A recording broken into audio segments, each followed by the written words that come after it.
Hello বন্ধুরা, আসসালামু আলাইকুম। আপনারা সবাই কেমন আছেন? আশা করি আপনারা সবাই অনেক ভালো আছেন। আজকে আমি রান্না করব কচুর মুখি দিয়ে ইলিশ মাছ। আপনারা সবাই দেখতে থাকুন আমি কিভাবে রান্না করি।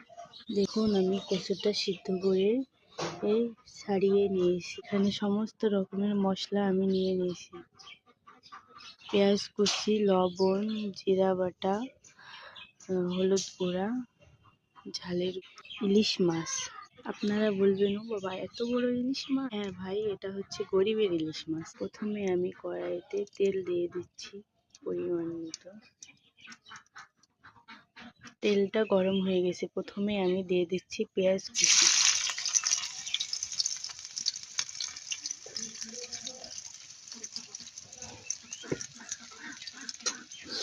এরপর আমি একটু নাড়াচাড়া করে নেব পেঁয়াজটা।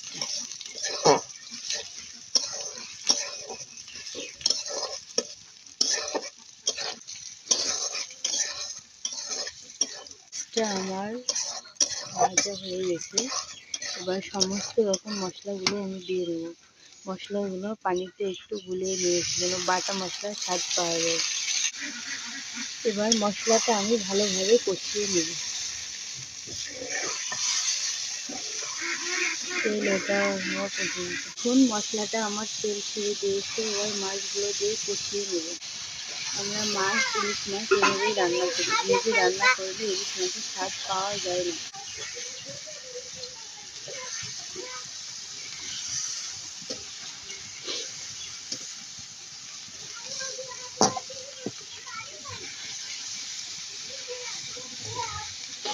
দেখুন, মাছগুলো আমার কষানো হয়ে গেছে। এবার উঠিয়ে নেব।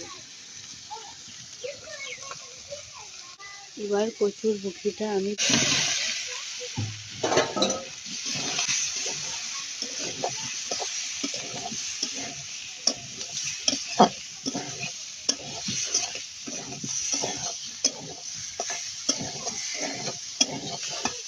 পরিমাণ মতো পানি দিয়ে দেব।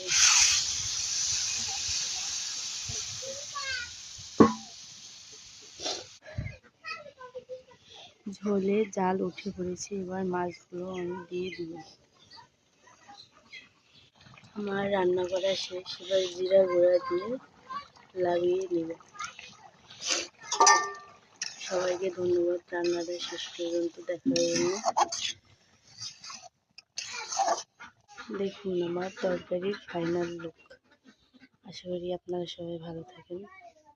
আসসালামু আলাইকুম। Bye bye. টাটা।